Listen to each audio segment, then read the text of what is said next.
Praise the lord. దేవునికి మహిమ కలుగును గాక. ప్రియా నా దేవుని సంగమా, దేవుని వారులరా, మనమందరం కూడా దేవుని వారులము, ఆయన మేపు గొర్రెలము. ప్రియ దేవుని సంగమా, ఇదిగో 119వ కీర్తనలో దావీదు గారు మాట్లాడుతున్న మాటలు ఏమిటంటే, యెహోవా ధర్మశాస్త్రం నుంచి నిర్దోషముగా నడుచుకుని వారు ధన్యులు, ఆయన శాసనములు గైకొనుచు పూర్ణ హృదయంతో ఆయనను వెదుకు వారు ధన్యులు. వారు ఆయన మార్గములో నడుచుకొనుచు ఏ పాపమును చెయ్యరు. దేవునికి స్తోత్రం. ప్రియ దేవుని సంగమా, దేవుని వారలరా, ఎవరైతే యెహోవా ధర్మశాస్త్రమును అనుసరించి నడుచుకుంటారో వారు నిర్దోషముగా ఉంటారో, వారు శాసనములను గైకొనుచుంటారో.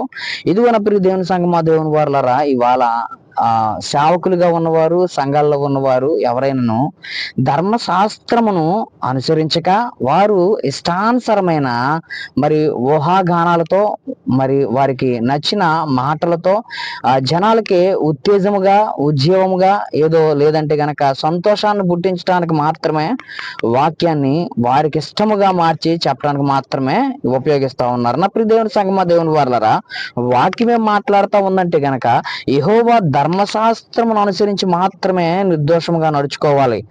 అనుసరించటమే, మరి ధర్మశాస్త్రం అనుసరించటమే కాదు, నిర్దోషముగా నడుచుకోవాలి. ఆయన శాసనములు ఏవైతే ఉన్నావో అవన్నీ కూడా గైకొనాలి. పూర్ణ హృదయంతో ఆయన్ని వెతకాలి. ఎవరైతే పూర్ణ హృదయంతో ఆయన్ని వెతుకుతారో వారందరూ కూడా నా ప్రియ దేవుని సంగమా, దేవుని వారలారా, ఏ పాపము చేయకుండా ఉంటారో. ఇదిగో సంఘముగా ఉన్న మీరైనా, సంఘస్థులుగా ఉన్న మీరైనా, సేవకులుగా ఉన్నవారైనా, ఎవరైతే నిర్దోషముగా ఉండి ధర్మశాస్త్రం అనుసరించి మరి జీవిస్తారో వారు మాత్రమే వారి మార్గాల్లో, దేవుని మార్గాల్లో నడుచుతారు. ఆ నడిచిన వారు, మనం మాట్లాడుకున్న మాటల్లో దేవుని మార్గంలో నడుస్తారని, దేవుని మార్గంలో నడిచిన వారు ఏ పాపమో చేయరని మనం మాట్లాడుకున్నాం. అయితే దేవుని సేవకులైనా సరే మనం ఎలా ఉండాలంటే గనక ఆత్మపూర్ణులై ఉండాలి. ఆత్మపూర్ణులుగా ఎవరైతే నడుచుకుంటా ఉన్నారో, దేవుని ధర్మశాస్త్రము విధముగా ఎవరైతే నడుచుకుంటా ఉన్నారో వారిని మాత్రమే మనం వెంబడించాలి. ఏదో సమయానికి ఏదో ఒక చక్కటి మాటలు, ఉజ్జీవమైన మాట, సంతోషకరమైన మాటలు, మన సంతోషముగా నడిపించే మాటలు కాదు కానీ ఏమి మాటలు అంటే దేవుని వాక్యము మాత్రమే, దేవుని వాక్యానికి మాత్రమే. దేవుని వాక్యం ఎలా ఉంటదంటే గనక కత్తి వలె ఉంటది, ఖండించేదిలా ఉంటది ప్రియులరా, సుత్తి వలె ఉంటది, సరిచేసేదిలా ఉంటది ప్రియులరా. అంతేగాని చక్కటి ఉప్పచప్పన మాటలు చెప్పి ఏదో చక్కగా సరిచేసేది మరి సంతోషపరిచేది మాత్రం కాదు. దేవుని వాక్యం సంతోషపరిచేదే. ఏ విధంగానంటే బాధలలో నెమ్మదిచ్చేది దేవుని మాటలో.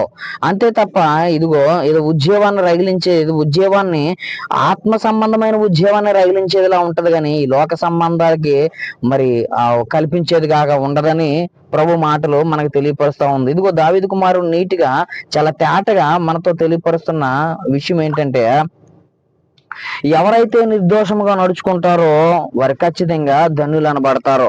ఇదిగో మీరు ధన్యులుగా ఉండాలి అంటే గనక దేవుని ధర్మశాస్త్రము అనుసరించి మనం నడుచుకోగలగాలి. పూర్ణ హృదయంతో మాత్రమే ఆయనను మనము అనుసరించాలి. ఎలాగూ మనం ఉన్నట్లయితే దేవుని రాజ్యంలో ఉంటాం, ఆయన రాజ్యాన్ని స్వతంత్రించుకుంటాం, ఆయనకి ఇష్టలుగా ఉంటాం, అనేకులకి మాదిరిగా ఉంటాం. దేవునికి మహిమ కలుగును గాక. ఇది కొద్ది మాటలు కూడా దేవుడు మన వెడుగుల్లో దీవించి ఆశీర్వదించి ఫలింపజేయును గాక. ఆమేన్.